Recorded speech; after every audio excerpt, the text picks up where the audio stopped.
One of the most rare photographs ever of the whole exhibition is a Friedrich Nietzsche. Tell us about that. You're absolutely right. This is a rare signed photograph, signed and inscribed photograph of Friedrich Nietzsche, the German philosopher, and it's inscribed to Meta von Sales, the women's rights activist, and it's actually the only known signed photograph of Nietzsche, and the photograph itself has been taken in 1882, and it was also used as frontispiece in Zarathustra edition in 1893. So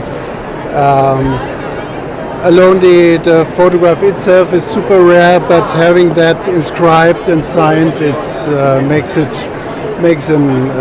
it even better. Yeah. So this is an imperial manuscript, which means it was made for the Emperor of Ethiopia, and it was in his library. Survived 1986 by quite a few years, all the way into the 1990s.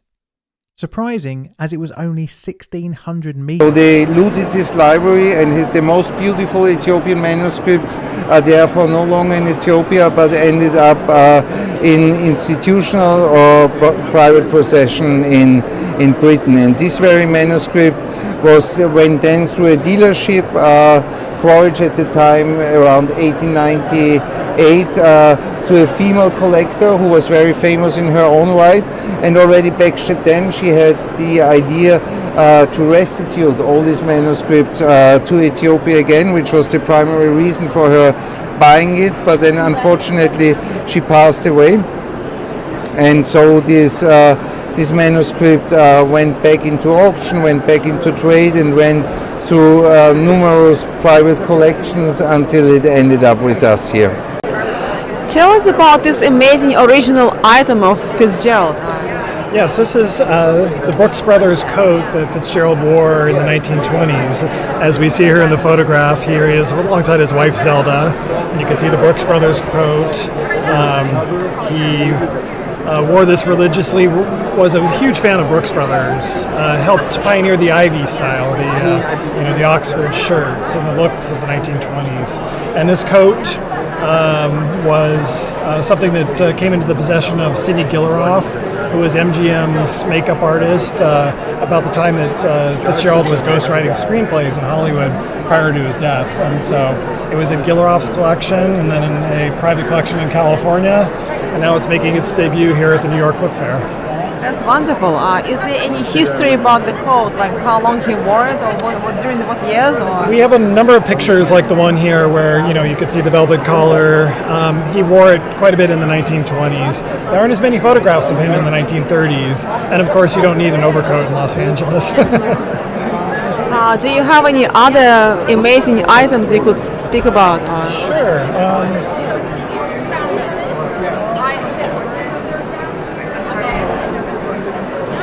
This little photo set is the first example of 3D technology used to promote a motion picture. So this little photo set with images from the 1923 film Hunchback of Notre Dame, which is a film that is partially lost. All the large prints have been lost. It was a Lon Chaney film.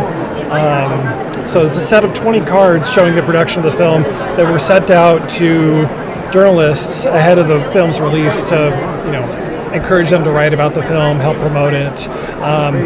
We could find no records of any other sets of it that have survived. Thank you so much. Yeah, please. Okay.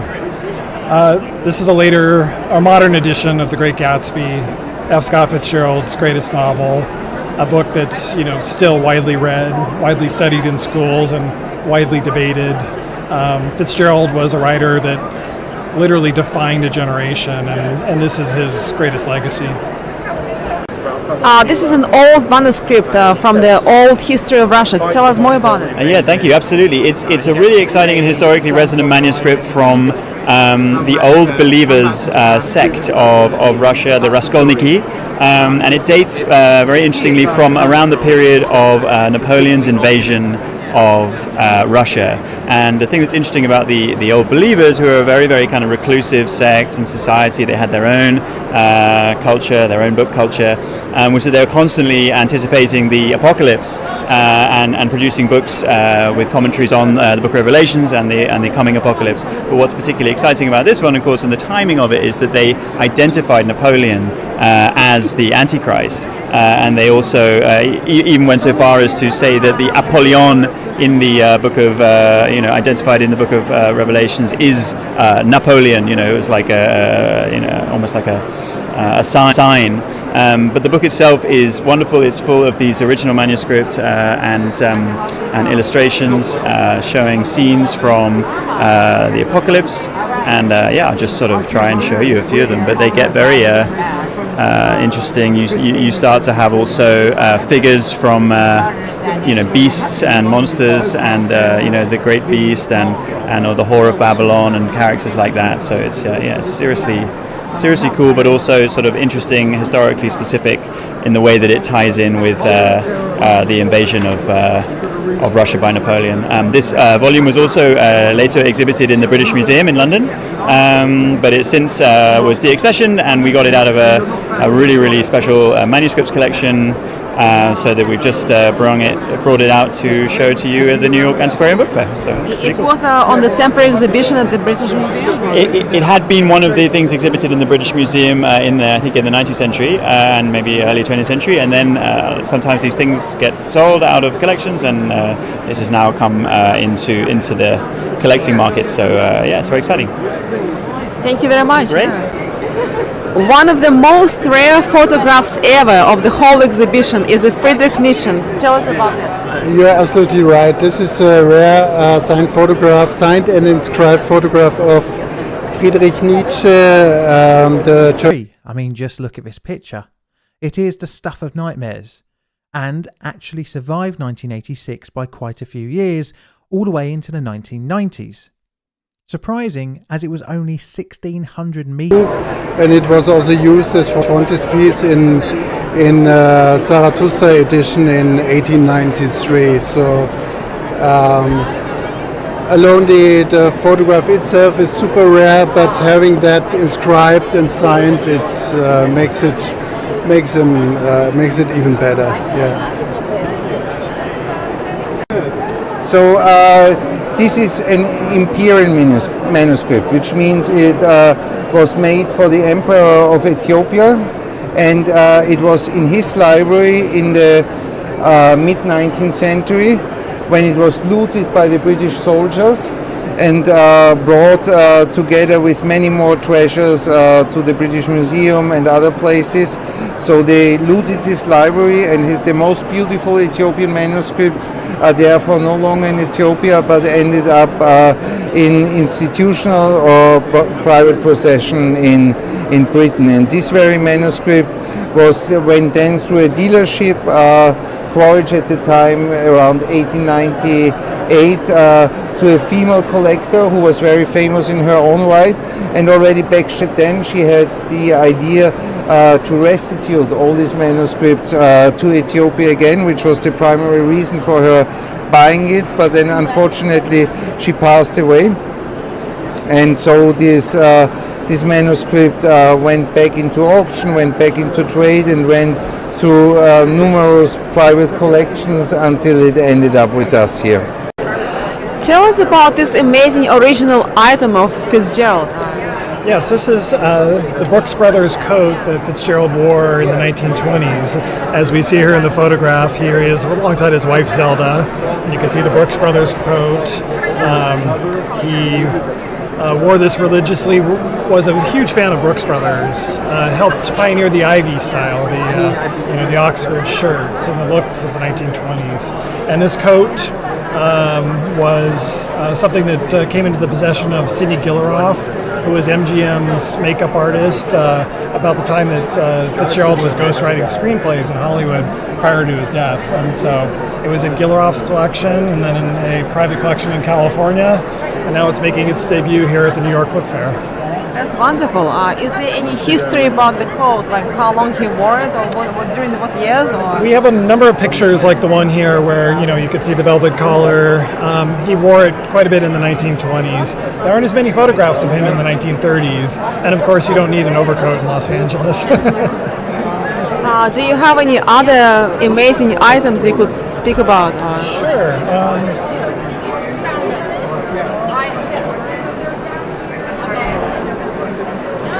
This little photo set is the first example of 3D technology used to promote a motion picture. So this little photo set with images from the 1923 film Hunchback of Notre Dame, which is a film that is partially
Jones Beach, and I first of all want to acknowledge our incredible Commissioner of the Parks, Recreation, and Historic Preservation, Kathy Moser. You'll be hearing from Commissioner Moser in a few moments.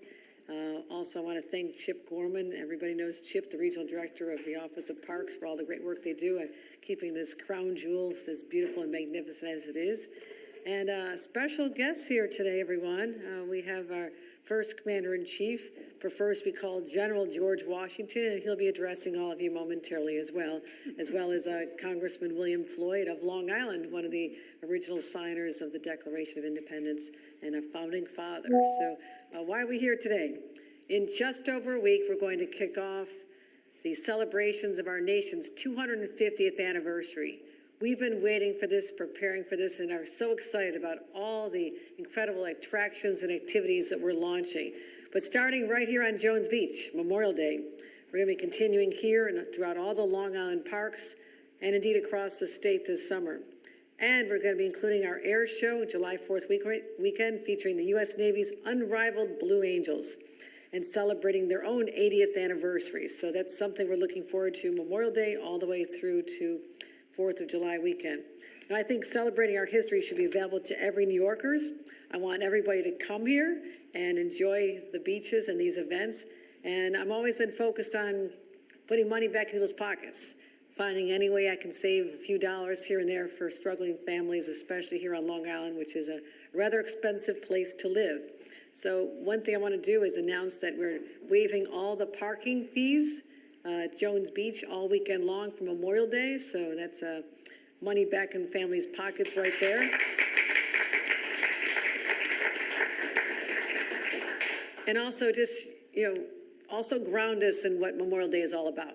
We cannot just talk about it in terms of a day at the beach or celebrating picnics and hot dogs and all the things that I know as a mom who made a lot of those hot dogs over many years, but also the role of the Revolutionary War as we celebrate and honor the lives of those who came before, fighting for the freedoms that were such a struggle in the early infancy of our great country, and to remember all the way from those early conflicts to the present. There are people who put themselves in harm's way in defense of our freedoms and ultimately in defense of our Constitution that was such a seminal part of our history, the beginning of our history. So I want to make sure we remember all those lives have been lost or disrupted in the name of our freedom, and proud to stand here and pay respects to all the men and women of the armed services who lost their lives, and remind us to always keep in our prayers those who are in harm's way right now. To paraphrase writer George Saunders, as we remember the past and reenacting its moments, let us not forget to appreciate the ways in which the past is already living in the present. So as we enjoy all the festivities, let's not forget that freedom, prosperity, and democracy were hard fought for, and we enjoy them every single day. I also want to talk about Long Island's history. I hope many of you have been watching the Ken Burns series. Anybody here watching it? Okay, I'm watching it. I'm almost done. But it's an incredible reminder for those who already knew, but opening the eyes of others who did not know the incredible role that New York State played in the early creation of our nation, and the battles that were from Saratoga to Long Island and the Brooklyn area of New York City are extraordinary, and they're captured in such a powerful way. So I recommend everybody watch the series and have a greater appreciation for what people went through. Ordinary people from our state, ordinary New Yorkers who stepped up and answered the call to serve. So it's a perfect place here on Long Island to celebrate the beginning of our nation, from the Battle of Long Island in 1776, when General Washington courageously defended Brooklyn from British invasion, to the Culper Spy Ring in 1778, which operated out of Setauket, to America's victory for independence at the Revolutionary War that could not have happened without Long Island or New York. In fact, a third of all Revolutionary War battles were fought here in the state of New York. New York is where the Declaration of Independence was first read to the Continental Army, where Washington was sworn in as the first president of the United States, and where the first Congress authored and passed the Bill of Rights. No other state in our nation can claim this incredible heritage. So we want our unique history to come alive at Jones Beach throughout an incredible family-friendly program. We're going to have period music and games and colonial cooking demonstrations and numerous reenactments. And speaking of which, I want to thank all of our reenactors who've joined us here today and making sure that makes history come alive for each and every one of us. They've worked so hard to understand up close how things used to be done and can share those stories with all of our residents here. And they've dedicated themselves to sharing that knowledge. So it's not every day you get a chance to hear from George Washington. I'm going to let you hear from him in a couple moments, but one new exciting announcement. We're also going to have a display of new technology, bringing the old with the new, and we'll have the first ever drone show over the Atlantic, featuring 1,000 drones creating patriotic images hundreds of feet in the air. Now, I cannot wait for that. That is going to be spectacular and a way to cap off an amazing weekend. So it's going to be incredible, but all I can say is let's let the celebrations begin and let's let them start right here on Long Island. With that, I'm going to bring up our Commissioner of Parks, Kathy Moser.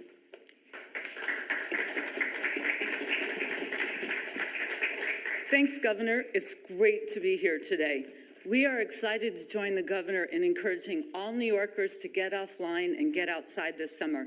And commemorating our nation's 250th birthday is a big part of that effort.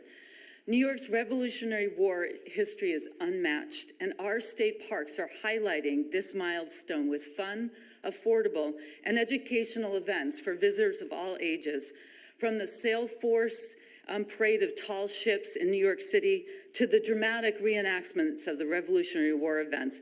And as the Governor mentioned, we're going to have an exciting air show here at Jones Beach on July 5th, and fireworks on July 4th.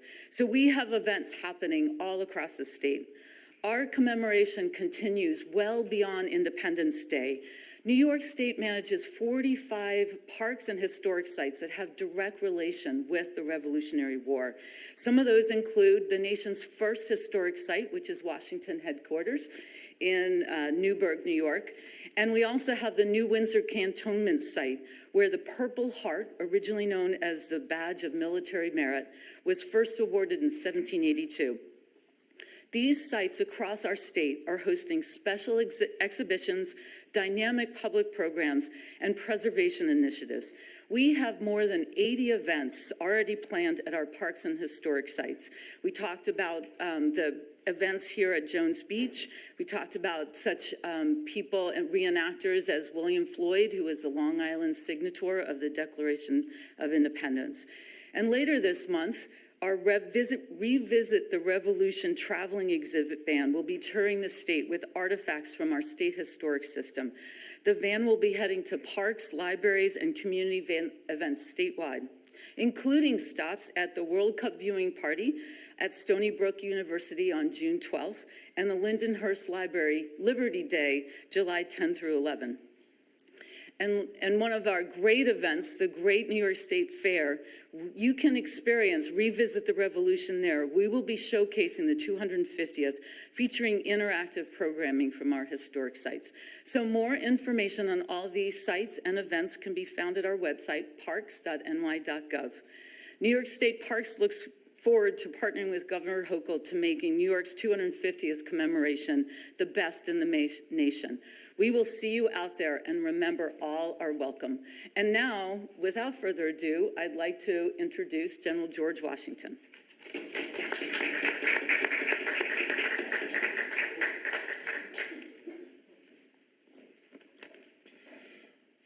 New York was the very heart of our struggle for independence. From the sacrifices at Brooklyn to the triumph at Saratoga, where the tide was turned in favor of liberty. Through the bravery of soldiers, citizens, and my invisible army of Culper spies, we secured the intelligence and resolve necessary to defeat tyranny. Let it be remembered, even 250 years hence, that New York and Long Island stood at the center of America's founding and helped shape the destiny of this great nation. What a grand celebration this there shall be as we honor the courage, perseverance, and victory that gave birth to the United States of America.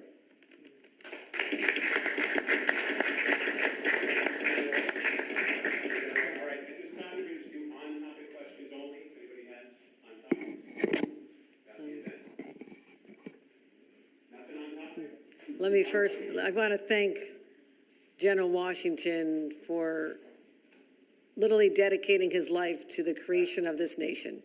And all of us owe him a debt of gratitude then and now and forever. Let's give General Washington and all of our reenactors a round of applause.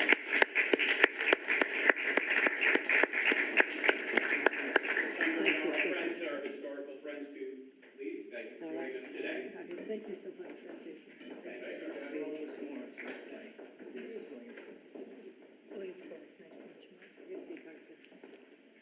We do have another event today, so we've got to make it quick. We've got time for a few off topics. Wait, Karen. Oh.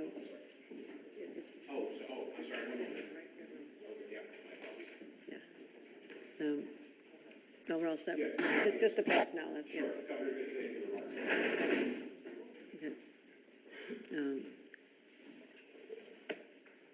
In just 3 days, the Long Island Railroad may be shut down by a strike. Nobody wins in a strike. Everyone will be hurt. The riders who rely on the Long Island Railroad and the thousands of workers who will lose wages. The Long Island Railroad is the lifeblood of this island. Nearly 300,000 riders take it every single day. And we know that a strike would have significant impacts on the entirety of Long Island. Now, we should not be here today. This potential strike was needlessly accelerated by reckless, unprecedented action from the Trump administration. Don't forget that. They thwarted the mediation process, which is what the normal course of business would have been, and perhaps brought us to a better place by now. But be it as it may, I must be prepared to respond. And when I became governor, this railroad was struggling. Ridership post-pandemic was down, and there were calls to right-size the service, which means cut service. I took a different approach. While our revenues were down, I knew we had to create a better customer experience to get more people to come back on and feel comfortable riding the railroad again into work or their everyday business. So instead of right-sizing service, I invested in the Long Island Railroad. While other systems have cut service, we have increased service by 40%. We finished the third track, finally opened Grand Central Madison, and customer satisfaction and safety has surged because of our... And actually survived 1986 by quite a few years, all the way into the 1990s. Surprising, as it was only 1,600 meters for Long Islanders. I'm not willing to ask Long Islanders to pay unnecessary fare hikes or higher taxes. I worked hard to put the MTA on stable footing, and I will not risk that stability. So we have to be ready for whatever happens, and we are. The MTA has put forth a plan for shuttle buses that can be used by essential workers, and I want to be clear that these buses will not be able to replace full Long Island Railroad service. That's why the MTA has encouraged employers and employees on Long Island to plan for work from home early next week if a strike occurs. The MTA and my office are in regular contact with local elected officials, and we will be ready. There is only one way for this strike to be avoided. Both sides must continue to negotiate in good faith toward a deal at the table. Now, I've directed the MTA to do just that, negotiate in good faith, and they have been. but they need a partner. And I understand the MTA has put different proposals on the table without much response to them thus far. So in order to get a settlement, the unions need to start working to find a compromise. Yes, workers deserve to be paid fairly for their work, but at the same time, we must be responsible with public funds and the fares paid by Long Island residents. I believe that a deal can be reached here, and I'll continue to urge both sides to work together to avoid a strike. Any other questions? Governor, you mentioned, Kevin Beasley with News 12, you mentioned speaking with the MTA. Have you also been in communication with union officials, and if so, what have you been saying to the two sides? Indirectly, I would say this, and I'm not going to disclose those conversations at this moment. It's a very sensitive time. There is a path forward, but it's also one that must make sense for taxpayers and commuters who I'm not looking to raise fares on or raise taxes. So we have to find a common sense solution here. And I do believe that it requires both sides to move from where they are and find a middle ground. Thank you. Governor, do you feel that the MTA's latest offer, 3% for the fourth year, is a fair offer? And is it realistic to tell commuters to work from home? I want to make sure that commuters are not inconvenienced. And if they have that option, they may have to exercise it. This is about putting their needs first and telling them this strike, again, the seeds of which were put in motion by a decision by the Trump administration. I'll be very clear about that.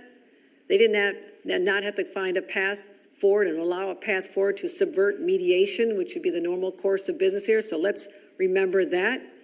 But here we are. I always have to deal with the cards as they're dealt. We do not want to inconvenience commuters. Absolutely not. But this is the reality on the ground right now, and I want to be very transparent with all of them to let them have time to plan for this. First part. Yeah, do you think it's a fair offer, 3% in the fourth year? We put forth 3%. They've asked for 5% with no restrictions whatsoever. These conversations should be ongoing right now. Hello, Governor. How you doing? Down from Albany, in case you didn't recognize me. You look great on Long Island. Yeah, it suits you well, Mark. I wanted to know if you've been thinking at all about brominated flour. I will wait and see if the legislature passes this. This has obviously become an issue, and we're talking about it. But right now, I'm finalizing what I have to do to just put us on a track forward and make sure I'm dealing with strikes like this, possible strikes. And so I want to see what they pass. But your thoughts about brominated flour? I want to see what the legislature passes right now. No, I want to see what they pass because there's a lot of impacts. There are a lot of impacts on, and I will say this, I spent 5 years making pizzas at a pizzeria. I know how to do it. If you want to try me out, I'm really good at it, and also pretty good at chicken wings. But no, we'll look at it, but I know the impact that it would have. So, thank you, Mark. When you talk about affordability for New Yorkers, what is your concern that these union demands could potentially lead to an 8% fare hike and possible service cuts as forecast by the MTA? That's what I'm talking about. I worked so hard. I first become governor. Nobody was taking the trains or the subway. It just was dying, and the revenues were plummeting. So there was not the money to make the investments. I literally had to bail out the MTA and stop it from going off a fiscal cliff in my first year as governor. We structured a plan, savings from MTA, long-term funding sources. And I don't want to have us go backwards. I don't want to destabilize the system because of decisions made right now. I have to be forward-thinking, make sure that people do feel safe and secure and continue to pay for law enforcement and extra staff on board to make sure people feel safe. I have to keep doing that and make the investments. I want to expand the Long Island Railroad, not have it condense and shrink because in a lack of new services and scaling back on service. I don't want to have that happen. Long Islanders deserve the best, and I want to deliver the best. So also not looking to have them have to absorb higher costs. The cost of living on Long Island is so high. Look at the cost of the average house, the average home, the average rent. Why I took on the fight of auto insurance. I did that after seeing the numbers that auto insurance premiums went up 80% on Long Island over the last 5 years. So I've been laser focused on driving down costs and making a decision that we know would put people on a path of having to pay more for the ride to their jobs or their business, it's difficult. So I need people to be rational about this, find a middle ground, and I believe it can be achieved. Greg Monterano, Governor, do you think this comes down to the salaries, or is it the work rule changes, and are those still on the table? You know, we've already had conversations about the work rules. I know this is a major issue for the unions, so it's going to more likely come down to the percent increase that's been asked for, but what is reasonable. All right, thanks, everybody. Appreciate you coming out. I have to get on a call with right now with other governors across the country about the huntivirus and talk about how we're managing people that'll be, in quarantine in Nebraska. So if there's anything to report after that, I'll be happy to let everyone know. But that call starts at noon. Thank you, everybody.